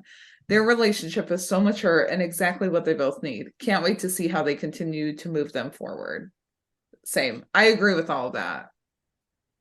I honestly think it's just made like their scenes better. I mean, not like their scenes were bad before, but I feel like them entering into a relationship kind of also like grew their friendship. yeah. Well, And then it just kind of plays more into, because Eric and Melissa are such good friends. It yeah, just, yeah. So allows them to kind of just run with it, whatever yeah. they're given. So, yeah. Laura had said Tim and Lucy were handing each other money in the baseball scene. Did they cut a Chenford scene of them making a bet? Oh, okay, so people are thinking it is money. I Yeah. maybe so. I mean, they've bet on a bunch of other things, although I don't. Someone would have to tell me what they'd be betting on because I don't really know. I know they're on the same team. Yeah, I don't. I mean, like if nope, I can't even really think of anything. I Yeah, because like Tim was the chill one, Yeah. not I was gonna say, unless they were like betting on their personalities, like who would be the first yeah, to crack or something. But even then, yeah. I don't I don't know. know. Yeah, I don't know. Hopefully, like I said, hopefully maybe Eric or Melissa will see it on Yeah. Twitter and answer and put that, Yeah. we can finally have an answer to that. Yeah. So, this wasn't really a thought like a thought that was submitted, but I saw it going around Twitter and I agree with it. So Amanda had said the rookie has been really good about balance this season, but this is one of those episodes where I think there's just a little too much going on. One too many plots, and some could be executed more impactfully with more time. I agree. Mm. There was like a lot going on. Mhm. I mean, and like we had like Nolan and Selena bouncing around, like Tim and Aaron, which is great. And like I want to see more of that, but it was almost like the domestic violence case and the baseball should have either been in the same episode or separate. And then like the drug gang war thing like happening in whatever episode that like the other like the domestic storyline wasn't happening in. Because it just felt like there were two big storylines and then like neither of them got the time that they should have received. Like we did get closure to them and we got endings, but it kind of felt like not as satisfying, I guess. So Yeah, I feel like, well, at least for me anyway, I mean, I obviously, unless you saw the episode early, no one was exactly knowing what the, viewer discretion was about, but I yeah. feel as though people may have run with their theories too quickly because at first it was, uh Chenford, like the heat Mhm. level, that kind of Yeah. thing. And then it was, about the possibility of, multiple bodies or something for the gang war. Yeah. So I was kind of leaning towards that. I thought just the gang case was going to be gruesome, especially gruesome or something. So I Hmm. was not expecting the DV storyline to be in there at all. So like if it Yeah. was just the gang thing, then we had the baseball thing and maybe Balin was, Yeah. the plot or something. Yeah. Yeah. Um, Like I there don't were know. basically four different major storylines, and I feel like they could have been split up two and two. Yeah. But yeah. I don't know. Feds kind of had quite a bit going on too, but when I was outlining it, it was still just like two storylines. Yeah, it somehow worked Yeah. a little easier. Yeah. So, and with that, we could just go right into Feds because we don't have anything else on the rookie. I don't Nope. think so. Yeah. So, Feds episode 11 was titled Close Contact. And so we open the episode with Congressman Damian Roberts at a press conference speaking, like a press conference, kind of like a speaking event too. Like, and they're getting ready to leave when the car blows up. And so we find out that like he was the target and he's finding all that, but like his driver is not. So his driver is going to St. Stephen Hospital. And so we find out like also that Simone because like Cuddy's like watching a news coverage like a news event coverage or whatever on Damien. And so like we find out that Simone was in DC and she took a group of kids to visit his congressional office and she like plays it cool on their past and Cuddy's like, okay, well, when am I gonna meet him or whatever? And Simone's like, yeah, no, like we're not Yeah. close anymore. So we go back over to the bureau. Garz is back. Elena's like, yeah, he's back too soon. Laura gives him a hug. Like it's so great to see. Mhm. And so Garz is like, well, I'm sure that you've all heard about the congressman. We have to split up and figure out this case. So Simone and Carter are Damien's security detail, and Brendon and Laura are taking point on the bombing and finding the bomber. So, they split up and Carter and Simone are like driving to go meet Damien. And Carter's like, he specifically requested us. Like, why? Why is that happening? And so we kind of like we go back over to Brenson, who's going into the lab. They find Antoinette to see if she has any of the bomb fragments. And her and Brendon like finish each other's sentence. And Laura catches on and she asks Brendon like if that's the tea. Because I mean at this point, like we had seen Brendon kind of interact with Antoinette. So Antoinette's like, yeah, the receiver must have been on the same frequency as the key fob, and like that's what detonated it, but I'll do some more work on it. So as Simone and Carter are driving to like go meet Damien, she's getting all like pretty, putting on perfume, like, looking in her go bag and everything. And Carter's like, wonder why we were chosen, like he's kind of like spiraling out on this. And Simone just reminds him, and she's like, we've been kicking ass and taking names. Like, we're doing great. I don't think that this is a big deal. And she looks out the window and she discloses that she knows Damien personally. And Carter's like, how personally do you know him? And she's like, well, we hooked up about 24 times while I was in DC. And she tries to go like more into it. And Carter's like, no, I don't need to hear any more of this. Like, he just cuts her off.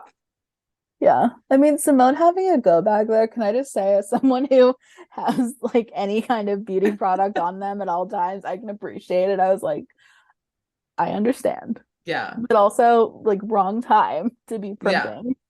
And she was so like nonchalant about it. She's like, I keep it in the glove box. Like, yeah, it's no big deal. Which, I mean, okay, I don't have like a full like go bag in my car, but I do have like necessities like in my car, in my purse.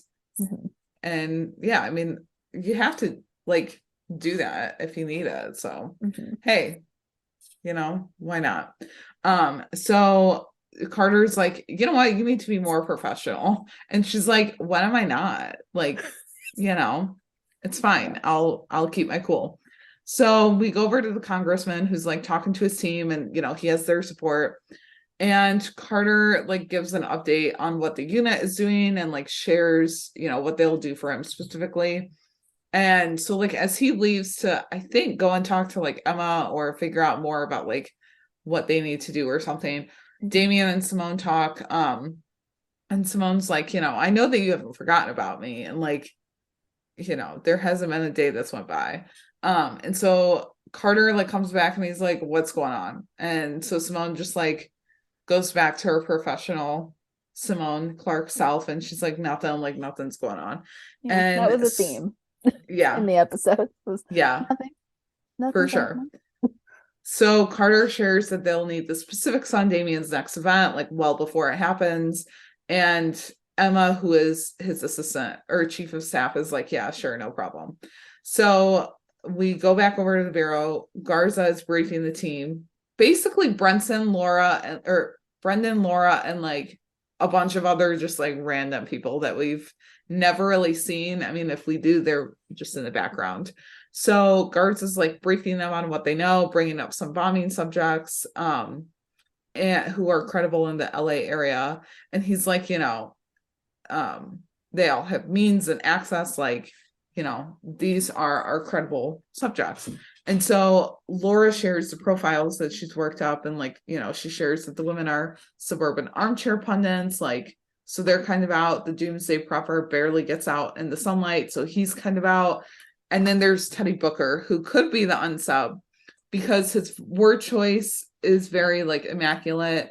He's detailed, he's articulate, like, etc. And Elena's like, he's even got quite the rap sheet. Like, this guy is looking like he could be it. So Brendon goes to talk to Teddy, who ends up making a run for it. But also when Brenson's at the door, like, they don't know what personal space is. And also they looked so on. hot. And I was like, I'm supposed to be focusing on who the heck they're talking to. And I just can't because they're height difference and they're just both so pretty. And just like their facial expressions when they just like flash the badge, I was like, oh my gosh, I'm so here for all of this. Yeah. So yeah, so like they go to talk to Teddy. He's like, yeah, let me put on some clothes. He ends up putting a bookcase against the door. It was just, yeah. So as Brendon's like going to go out the window, Booker like kicks him down. Was it like in the chest? Because I was like, for a minute, I thought that it was his face. And I was like, no, because he would have like a bloody face. Yeah. Well, because like they kept switching. While I appreciate the use of the body cams on feds, that was not the time to do it because they kept switching back and forth. And I was like, can we just stay on one POV so I can actually see this all unfold? So I don't know. But yeah, he got kicked somewhere. Yeah. So then like Brendon makes it back up, like he gets out the window and he's like going down the fire escape, trying to chase after Booker. Booker ends up like getting down, running. And so Laura like meets back up with Brendon and they've lost Teddy Booker. So that's great.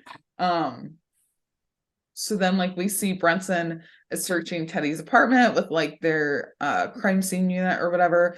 And they find that he has a lot of costumes and he's even got a fake ID to the hospital that Damien is speaking at. And Laura sees that there's a lot of news articles about the congressman. And she's like, he goes way beyond obsessing over harming the congressman. Like this guy is our guy. So Carter and Simone and even Emma like recommend canceling this weekend event at the hospital, but Damien's like, no, it's fine. Like, I've dealt with worse before. So Brenson sends Simone and Carter like the picture of Teddy and they give him the rundown. And Damien and Emma are like, we don't recognize him. And the team is kind of like, well, why would you? Like, he's always in costumes. He's got wigs. Like, he's never like his normal looking self. And so Damien's just like, I won't be deterred by hate. Like, this is still happening. So Brenson rolls up as backup. Simone and Carter, securing like kind of the area too. And Simone and Damien like get into it like on the car ride and everything. And she's like, yeah, that's why like I broke up with you. And he's denying it. And so of course she gets the last word in and Carter just looks so annoyed. He's just like, I really don't want to be here right now. And I don't really want to be having all of this conversation. So because it was like Carter and Emma, right? We're like both there. Yeah. And so I was just like, wow, they are just like what, third and fourth wheeling. Yeah. Or something. It was just even Emma was getting annoyed. I was like, I mean, I would be too. Mm-hmm. But yeah. So at the hospital speaking about Brenson is, there and Laura's like, okay, so we're looking for the 3 A's, which is assess, aim, and adapt, which I doubt that it was like talked about between the rookie feds and the rookie like writers room or whatever. But I love how last week they used grout like as a acronym or whatever, and then the 3 A's this time. Well, and then that reminded me of the rookies deer method. Yes.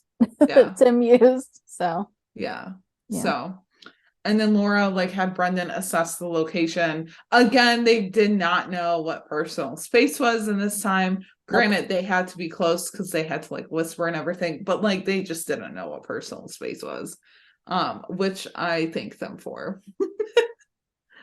But so Laura and Brendon like assess the location, pointing out the exits, and he looks at aim then, and then so he also asks about adapt, and she's like, just be ready, like be ready for hell to break loose. So Simone like is scanning the room. She sees Teddy in a wig and he's like slowly pulling a gun like out of his backpack or whatever. And so she yells gun. Carter ends up taking him down.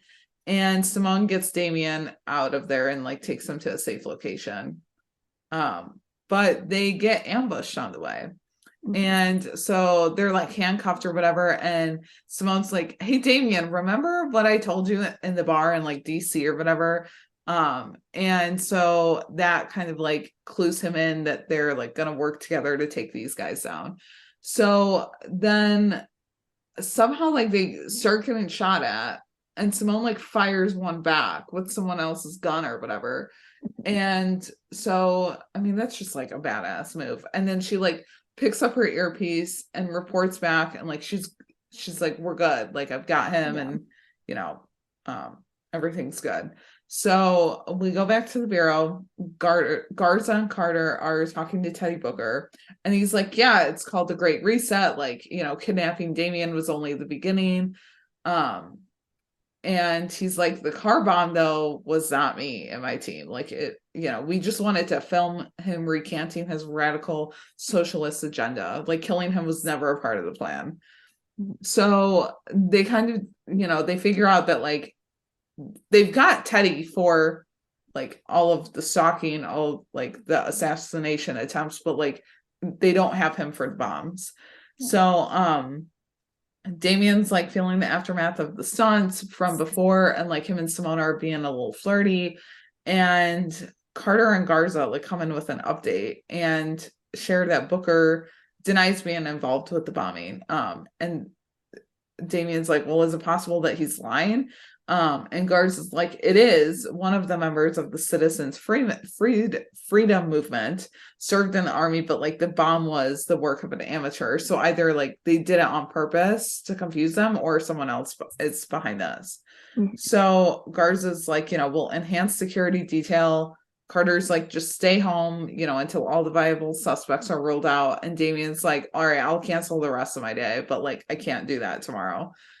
And so Carter and Simone are still going to stay with him. And Carter's like, I'm taking the first shift. Simone, like, meet me there at 9 to take the second. And she's like, wait, why am I taking the graveyard? And so he's like, okay, you want to play rock, paper, scissors or whatever. And so then he's just like, he starts to do like the motion, and then he's like, meet me there at 9. Like, Yeah. I'm not playing games here. It's just so funny. Like, I should not have been laughing so much at like all of Carter's like one-liners, but I was. It was just the funniest thing, because I seriously thought this man was gonna just start playing rock, paper, scissors, and he's like 9 p.m. Like, that's it. I've always loved these characters, but I feel like Carter is gradually becoming one of my favorites. So funny. Like, definitely one of my favorites. So yeah. So then, Simone's like getting ready for her security shift. And she's like looking for her best outfit. And Cuddy comes in and like he's asking if she's got a hot date. And she's like, no, like, I've got work or whatever. I'm guarding Damien tonight. And she's like, but it's over between me and him. Like, it's over. You don't have to worry about that. So, which like, okay. So Simone like gets out of the car to release Carter, and he just kind of like does double take, and he's just basically, if this show was like on HBO or like Showtime or whatever, he would have totally been like, what the fuck are you wearing? Like, what are you wearing? He was like, look me in my eyes. Like, you are actually here to be a professional human, not do whatever the heck you're doing now. And that he just wanted to say, like, you're literally sitting in a car. Like, why are you dressed like this? Yeah. Oh, Carter Hope is one of my favorite people. I think it's honestly just James's acting. Like, that just sets me off. I love it. Cracks me up. So then like Carter, drives away, and it's probably just like shaking his head the entire time. And so she goes up to Damien's door, and she claims it's to let him know that she's there. And which, I mean, that could very well be true or whatever. But I'm And like, so girl, there's a window. Yeah. There's some way to look out. He could look out the door if he wanted to. And he knew that she would be there at 9. Yeah. Because he heard that. So yeah. So then, like she lets him know that she'll be in the car out front, and he's just like, I ordered dinner, like from, your favorite takeout place or whatever. Do you want to come inside? And so she goes to like walk away, but it's like, technically it would be easier to guard you from inside, where like your actual like body is better than like outside. And it was like, all right, Simone, like, get a girl, get it. Yeah. Like she just let her guard down and just did not care. She's like, okay, going for it right now. Yeah. So so Damien and Simone are having dinner together. It seems like they're rekindling things. Like they're laughing, they're having drinks or whatever. And he's like, I was a little shook when, you broke up with me. And he's like, I'm just so used to doing things on my own terms, and I'm trying to be more open to someone else taking the lead. And she's like, yeah, I better just get back outside. And he goes to like walk her out. And he's like, even with a good conscience, like, how can I send a woman I care about back into like potential danger? And she's like, that I can handle myself. Like, I'll be fine. And she leaves, but then like comes back in to kiss him, which was such like a rom-com-y thing to do, I feel like. Yeah. So then the next morning, Damien comes downstairs shirtless, he finds Simone like sitting at the kitchen table or whatever, drinking coffee, and we find out that they hooked up the previous night, which like obviously, I mean, that kiss was just the start of it. So, which again, go off, Simone. We love to see it. So then like we go back over to the bureau, and Laura shows Garza a video from the attempted kidnappers, and you can see them like plant the bomb. They find the actual bomber in the video, and like Garza gives them all tasks. So Simone, Damien, and his assistant or chief of staff Emma are all like shot at like in a drive-by shooting, and his assistant is just like, that's it. Like, we're canceling the rest of the events after 2 attempted assassination events. And so, like, you know, the team rolls up or whatever, or at least Laura and Brendon roll up to Damien's house. And, you know, Simone like comes out of the house or whatever. And Laura's just like, why were you in his house? Like, should I be wondering that? Or like, what's going on? And so she like catches Simone's drift, because Simone's like, it's not really anyone else's business. Like, I was telling him the rundown or whatever. And Laura's like, okay, well, Carter's waiting for you back at the office, and like he's gonna have something to say about this. So we see like Simone and Damien going into the bureau, and Damien's like, is there like a spare room or whatever that I can like do some work in? And so Damien like walks away or whatever. And Simone's like, yeah, I know he puts up a good exterior, but like, I know that he's a little shaken on the inside. And Carter doesn't hold back. He's like, did you determine that because you were bonding inside the house this morning, or like what? And so he like reprimands her for what she's done, and tells her that she got lucky. And she just Which like, literally, that's like the like double meaning of that. Like, yeah, I wanted to tweet it, but then I was like, no, I'll leave it yeah, alone. yeah. So then Simone like changes the subject pretty quickly, and I don't even like know how she gets to this realization. I mean, besides for just realizing that like she is lucky, but she's thinking about Emma, the Damien's chief of staff, and how the attempts have happened when Emma's been around. And Simone's like, you know, if she was killed with him, like no one would think that she was collateral damage. And so Damien comes back out, and he's like, you know, it can't be Emma, like, you know, it can't be. So we find out that Emma had some things happen in her past that like could potentially be leading to this. And so Damien shares that like a few years ago she was driving home from a fundraiser and like accidentally hit a young man who died at the scene. And there were witnesses who vouched for it. Like, it was, for all intents purposes, she was clear in that like it wasn't on purpose. She was sober, you know, like she was sober, everything like that. And Damien shares that there was a civil suit launched against her, but it was dismissed. So that could be why, that's more than likely why the kid's dad is so like he wants revenge. And so Simone's like, you know, this makes sense. Like, all signs point to yes. And so Carter and Simone go to where Emma is, which is like Damien's office or whatever. And we see a shooter follow her into the office, and he holds her at gunpoint, then runs into like a room and spirals out, like holding the gun to his head. And it's interesting to see what's going through his head, because like it's kind of blurry. It's like fast moving, fast paced. But they end up like talking him down from shooting himself, and Carter arrests him. And I mean, thank God, because like, yeah, I don't know. That would be a lot to watch. And like, I mean, yeah, I don't know. I have no words on that. So just thank goodness they were able to talk him down from that. So Damien stops Simone like before he leaves, you know, telling her that like she could give up her job and move back to DC. And she's just kind of like shocked by that. And he's like, or I'll be out, you know, in LA some, like keeping an eye on my constituents or whatever, you know, we can keep seeing each other. And I love that Simone set boundaries here, because she was like, I'm putting myself first after all these years. Like, sorry, but no, this is not going to happen. So at the end of the episode, we see Cuddy watching Damien's speech, and he asks Simone when like he's gonna meet his future son-in-law, or when his future son-in-law is coming to dinner. And Simone's like, yeah, no, that's not working out. So yeah, that was kind of it, like on the whole Simone.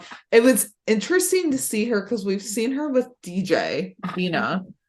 It was interesting to see like her with Damien and like see, you know, she's comfortable with both. I mean, we kind of knew that like she would be, right? You know, I mean, like we kind of knew that she would be, that she's bisexual and stuff, but yeah, so yeah, other than that, I mean, we've just got Brendon and Antoinette, which like I don't know. They're cute. They are. I still ship Brenson, but I can get behind Brendon and Antoinette for now. So Yeah, I like them like way more than I thought I would. They're cute. I'm just so glad they're at least just that it is working out so far. yeah. But there were an awful lot of bumps in the road in this episode, especially. But Brendon, being the most sunshiny person ever, handled them like a champ. Yeah. So basically, you know, I mean, everything in this episode was so like intertwined that I feel like the Fed's outline is just like all over the place, because it was like going from like Brendon and Antoinette to like the case as a whole, and then like going back. So Brendon and Simone are like walking in together in the elevator. Simone's like, you know, Brendon, like, you got a hot date with Antoinette tonight, or like what's going on? And he's like, no, it turns out that she's dating Carter. And Simone's like, who told you that? Like, Simone acts like she knows so much about Carter's personal life, and he's just like not telling her anything. Yeah. I loved it. Also, Simone is a wing woman. Like, we need to appreciate that more. Yeah. So Simone's like, yeah, I don't believe that. And Brendon's like, I've worked up her profile, like all signs point to yes. And Simone's like, she gives him one piece of advice, and she's like, be less like Laura for this and more like me. And he's like, what do you mean? And so she's like, watch me. And so as they walk into the bullpen, this was the sneak peek that we saw. And as they walk into the bullpen, she sees Carter, and she asks him kind of loudly. She's like, you know, hey, Carter, like, are you and Antoinette hooking up? And he's like talking to someone like mid-sentence or whatever. And he looks up and gives her like WTF face. Yeah. And he walks over and is like, why would you think that? And shout it across the bullpen. And so Brendon's like, what do you mean? Like, you know. And so Carter shares that what's really going on. And Antoinette has been helping his son with his French homework. And so when asked to confirm if they're just friends, Carter's like, yeah, dating a colleague is completely unprofessional. Which, like, oh, Brendon.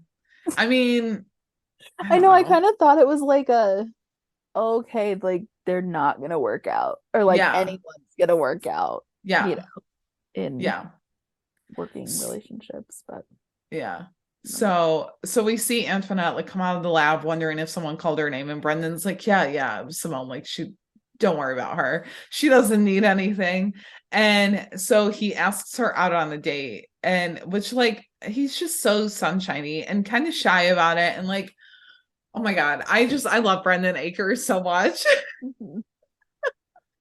So then, you know, like, she's just like, yeah, sure, I was, you know, wondering what took you so long or whatever. And so Brendon immediately goes back to Simone, and he's got like this cute little walk, and he's just like so like happy-go-lucky about it, and it literally is the most precious thing I've ever seen. Like, yeah, it's great. I'm so glad that the rookie feds brought Brendon Akers into my life. Like, they really did that for me. Well, see, if you would have watched Rebel, you would have been able to see him a year earlier. I will be watching Rebel just for him and James.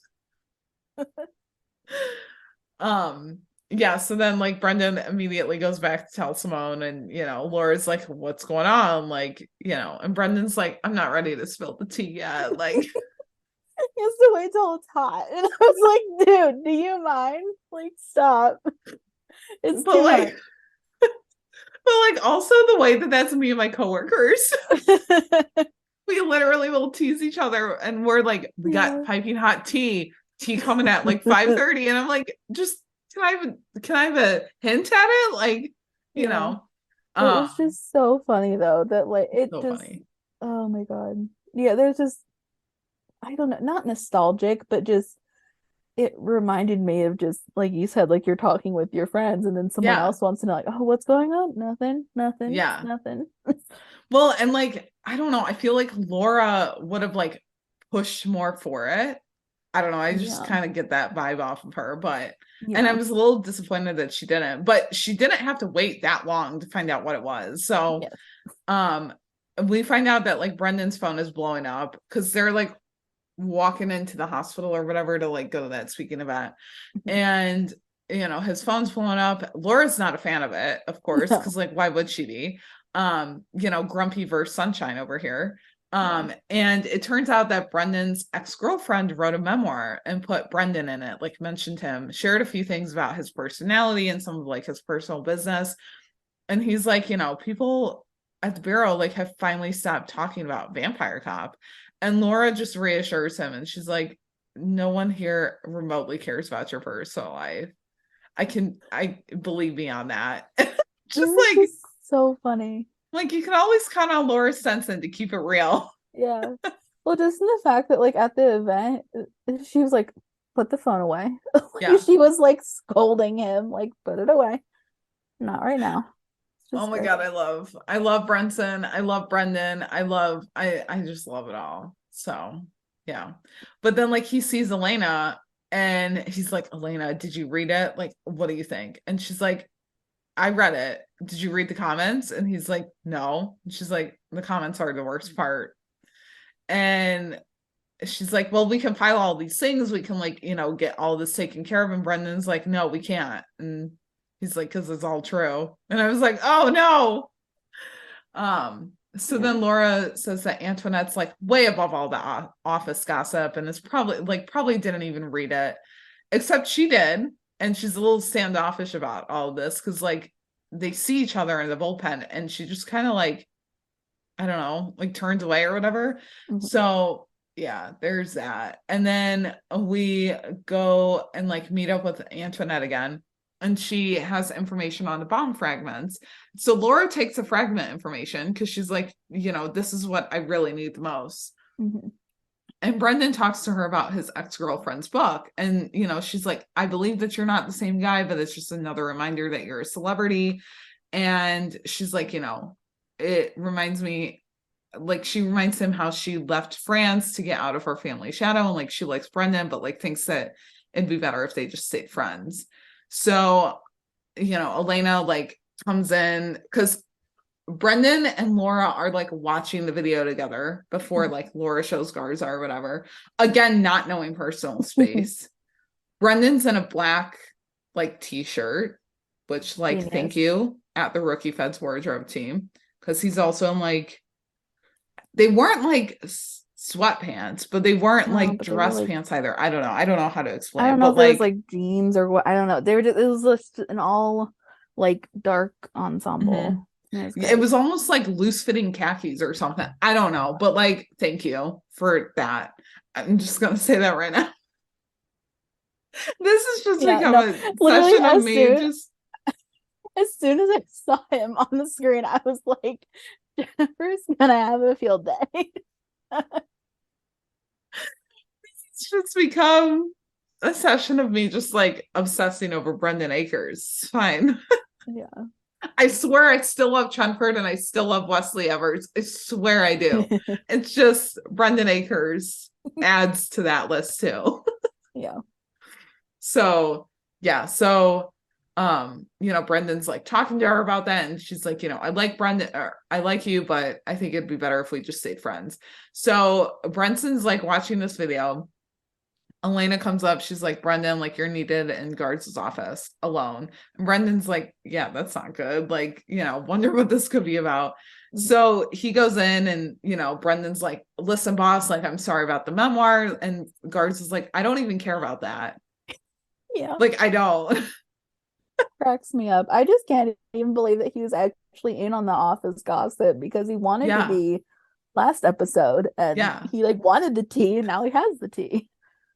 I It cracks literally me up. love how everyone is wanting this office gossip. Garza, Laura, like they all do Yeah. about Brendon and Antoinette. Like it's literally my favorite thing. Mhm. So Garza heard that Brendon asked Antoinette out, and Garza's like telling him about his first office romance, how she became his first wife, like how it ended, all of that. And so Brendon's like, well, you have nothing to worry about because Antoinette turned me down.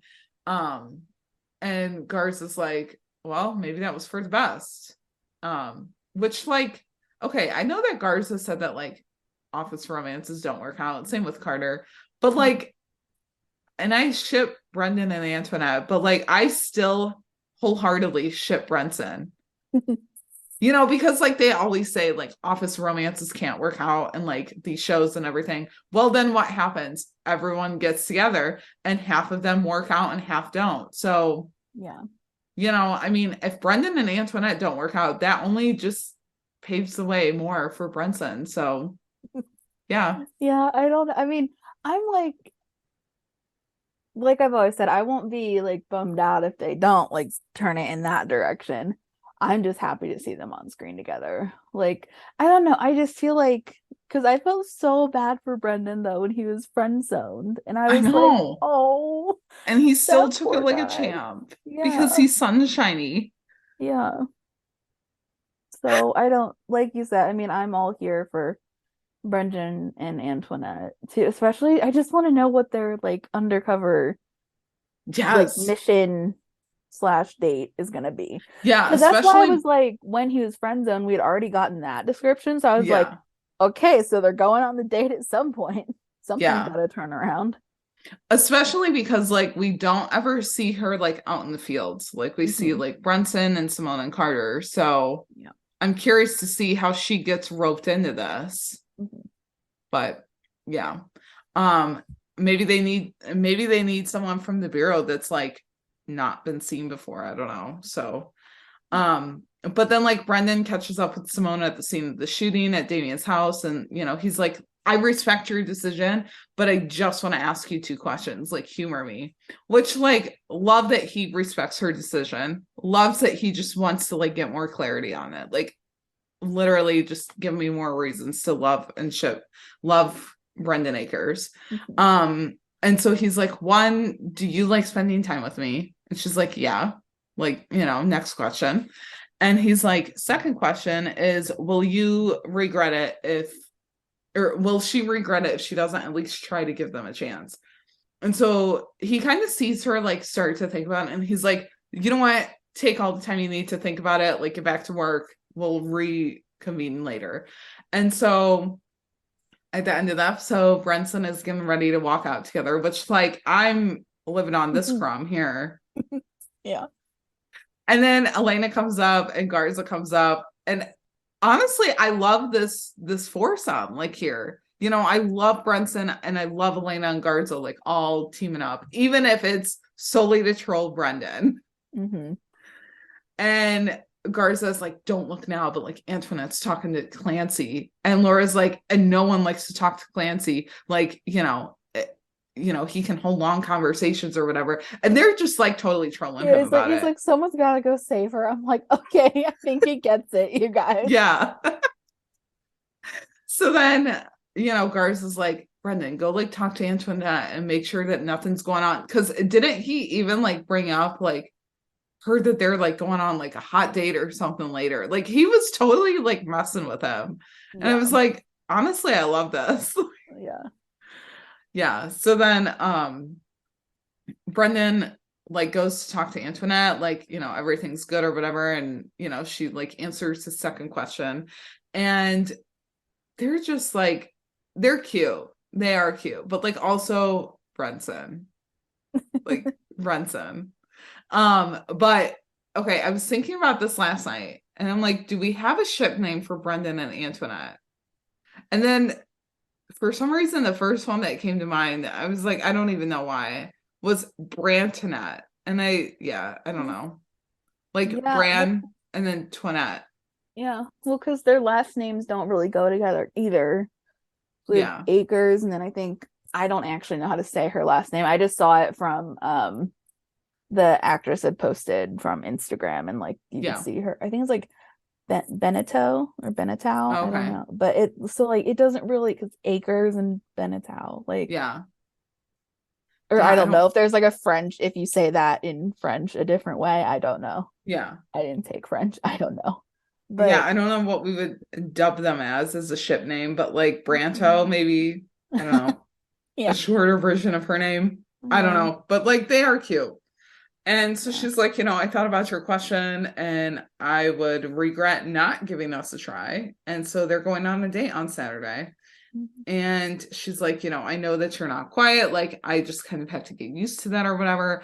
And so before she leaves, he's just like, I promise to wear something quiet too. That does not include his fierce sweatpants. He cannot wear those. Yeah.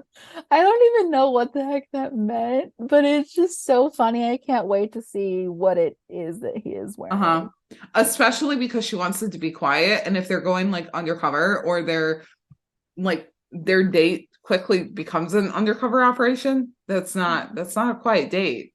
Yeah. So yeah, but that's about it that we have for Feds. I mean, that's all that I have. I swear I'm done gushing over Brendon Akers. I swear I am. I promise. But like also no promises, because next week shows Vampire Cop. So we'll I have to know see it's on that. Vampire Cop, and then we'll get the undercover eventually. Like, there's just so many things to look forward to in like both Yes. the shows, honestly, Yeah. in the upcoming episodes. Honestly, season 5 and season 1 of Feds have they've been bringing it. Like they've been killing it. Hmm. And I love it. Yeah. But we do have one listener thought from Feds. Do you want to take it? Yeah, Sonia had said, Feds, I swear, improves with each passing episode. I Yes. agree. Yeah. Yes. Yeah. Hopefully more people will tune in for. I mean, obviously people do though, because like the ratings are good, so people must record it and then watch later, and it Yeah, catches up. that or it's not people watching it from Twitter. Like it Yeah. could be people from Yeah. Facebook and stuff. Because there's a big following for John Nolan over on Facebook. Like no hate on that. Hmm. But I don't, yeah, maybe. But like they promote it the same across all channels. So it's not like they're promoting it more on Facebook or anything, but Yeah. it could very well just be like, the lead into the rookie. And I mean, I always forget that like there's more of a fandom just outside of Twitter. I always forget. Yeah. But also like ABC started that new show Will Trent that Hmm. premieres after. So maybe that's some of it. I don't know, but Yeah. yeah. So Yeah. yeah, I don't think we have any other notes. These were good episodes. So Hmm. yeah. Yeah. But that is it for us tonight. You know, we talked a lot about Chenford. We talked a lot about Brendon Akers, mainly me. It's fine. But if you wanna keep up with our chaos, our brain rots, our spirals, you can find us on Twitter at the Shop Talk Pod _ or email us at shoptalktherookiepodcast@gmail.com with all of your thoughts. You can find us individually on Twitter as well. I'm at jstark804. And I'm at Carrie Hyman. And we're also on TikTok at the Shop Talk podcast _, which has really become like our Chenford platform. Like I do a lot of TikToks with Chenford as the center. I don't know why. I do. I really need to put out more with Brendon and Laura. But there's an account at Juarez Lover, and they make all of these edits, and they've started making Brenson ones, and I send them to you, and I'm I like, know, yeah, she this just is sends how them. I'm getting you to join TikTok. This is I know, how. I would join. I would join just for Brenson. I might just go down the YouTube rabbit hole though and see if there's any Brenson or even just Brendan Akers, like fan cams. Mhm. Like I very well There might. needs to be like, have you seen him? Hello. I know. Like, do you see his dimples? Do you see his sunshiny personality? Like, Yeah.